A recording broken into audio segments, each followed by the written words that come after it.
معزز و محترم بیلیو، اللہ تبارک و تعالی عز و جل کا بے انتہا شکر ہے کہ ہم اعلیٰ حضرت گنج کرم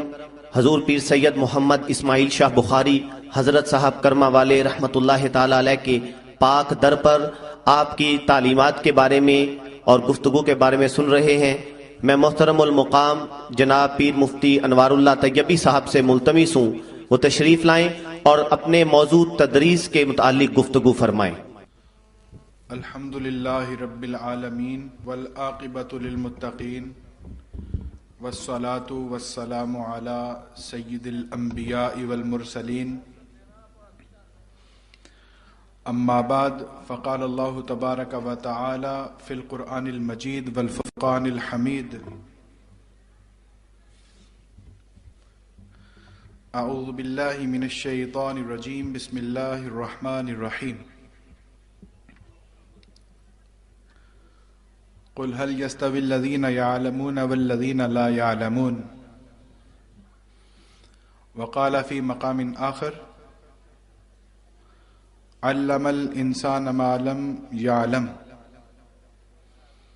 آمنت بالله صدق الله المولان العظيم وبلغنا رسوله النبي الكريم الأمين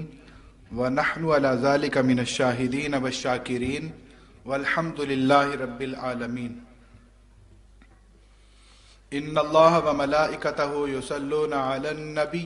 یا ایہا الذین آمنوا صلوا علیہ وسلموا تسلیما، الصلاۃ والسلام علیک یا سیدی یا رسول اللہ وعلی آلک واصحابک واہل بیتک یا سیدی یا حبیب اللہ۔ انتہائی عزت و احترام کے لائق ہمارے شیخ طریقت حضور بابا جی سید میر طیب علی شاہ بخاری دامت برکاتہم القدسیہ سجادہ نشین آستانہ عالیہ حضرت کرما والا شریف، اور میرے پیر بھائیوں بیلیوں، مجھے جس عنوان پر گفتگو کا موقع دیا گیا ہے وہ تدریس ہے، تعلیم ہے، اور اس آستانہ عالیہ حضرت کرما والا شریف سے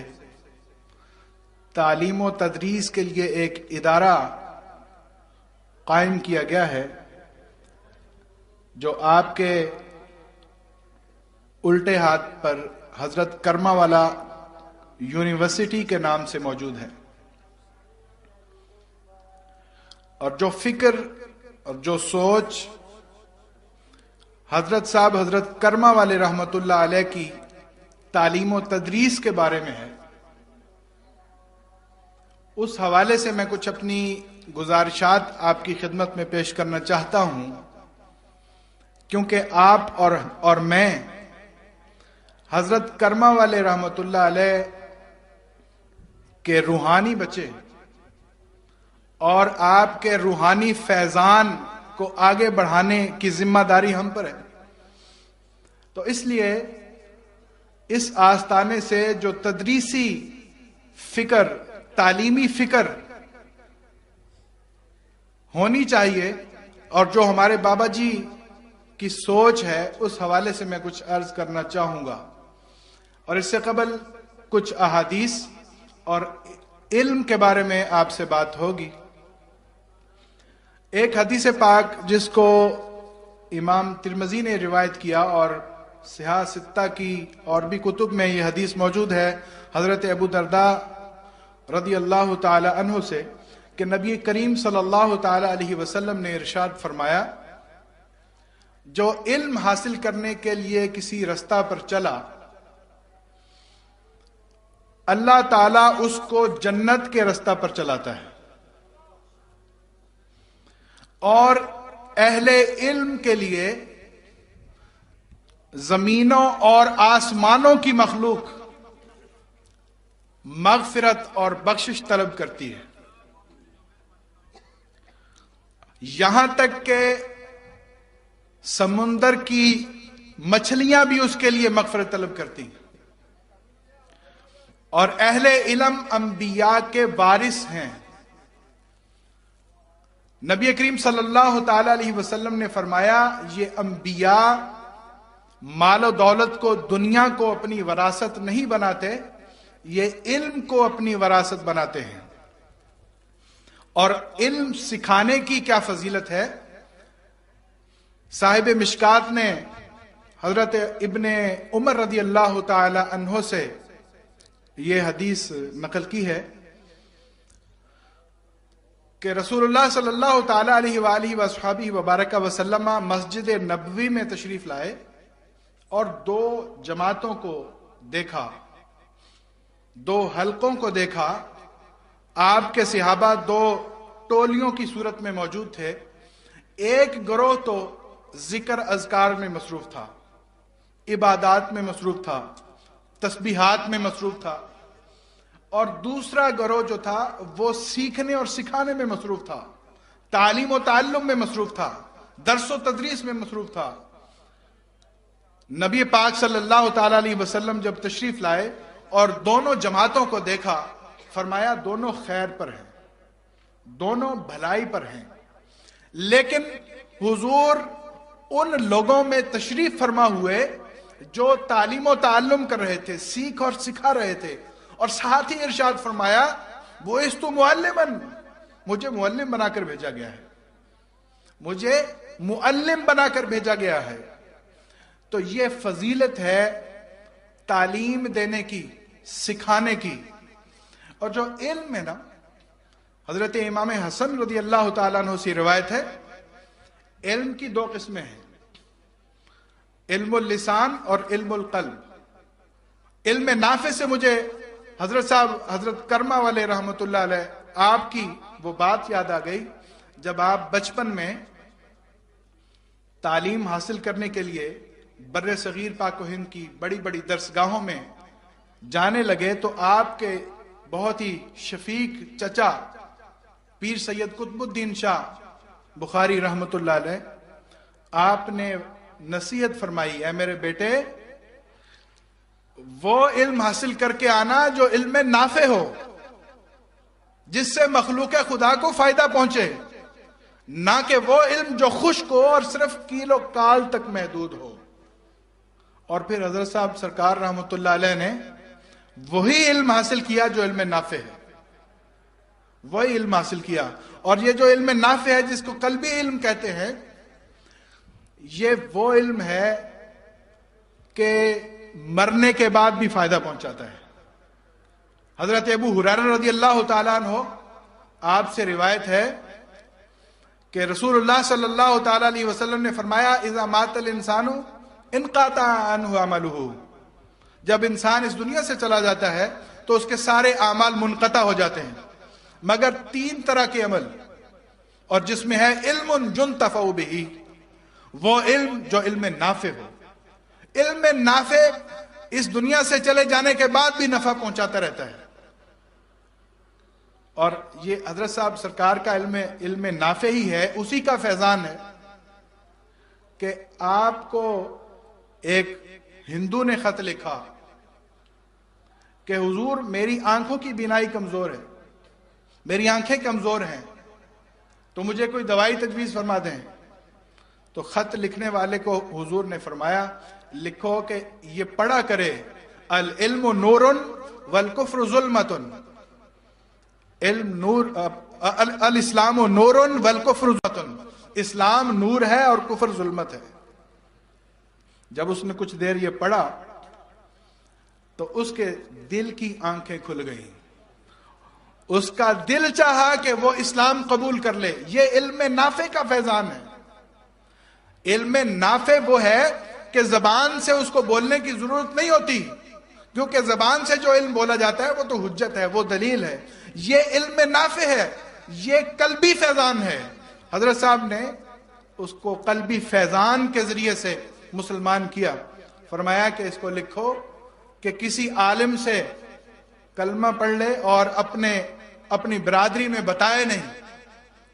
کیونکہ اگر برادری میں بتائے گا تو وہ لوگ اس کو ختم کر دیں گے، اس کو نقصان پہنچائیں گے۔ تو یہ علم نافع ہوتا ہے۔ اور ایک بزرگ نے مجھے بتایا جس کی یہ ڈیوٹی تھی،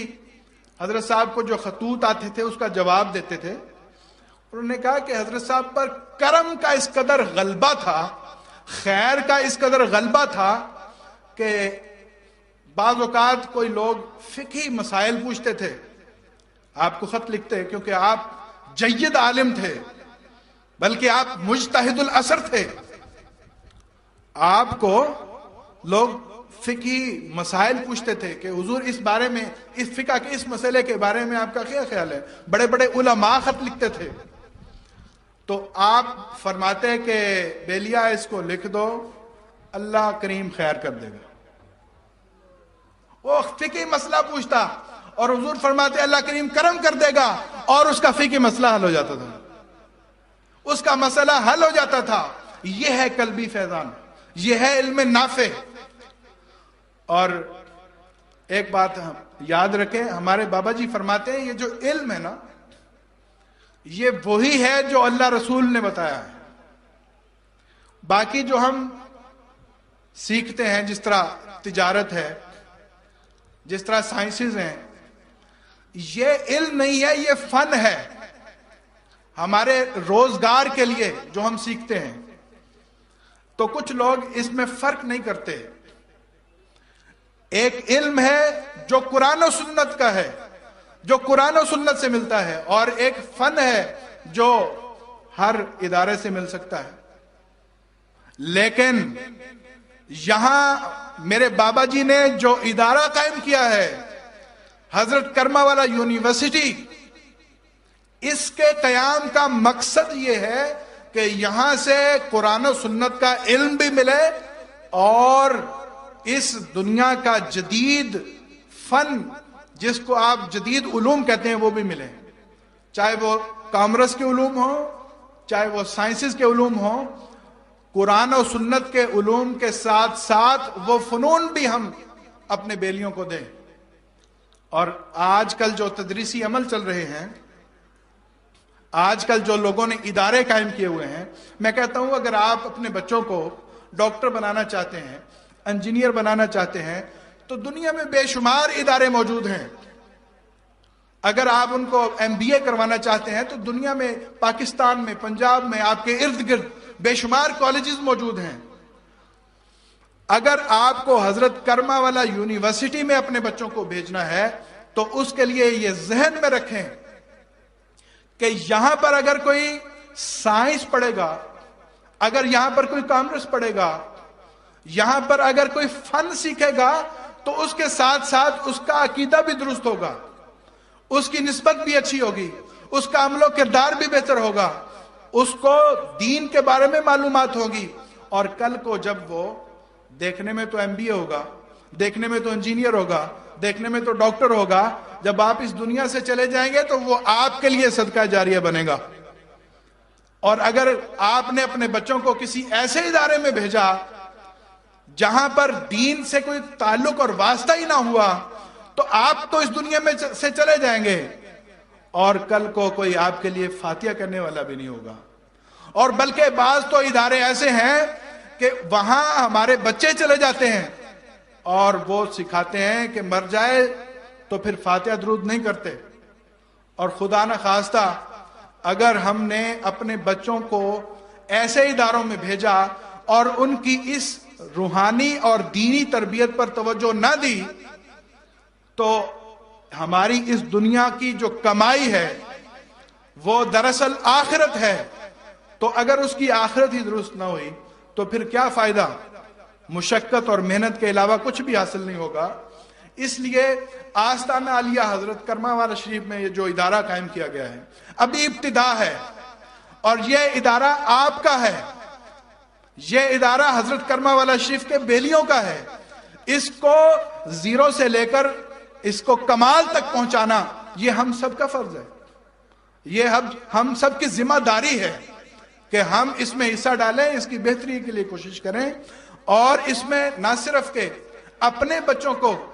اپنے عزیزوں کے بچوں کو بھیجیں، بلکہ ہر طرح سے اس ادارے کے ساتھ تعاون کرنا چاہیے، کیونکہ اس ادارے کے قیام میں جو نیتیں شامل ہیں، جو مقصد ہیں، وہ بہت عظیم ہیں.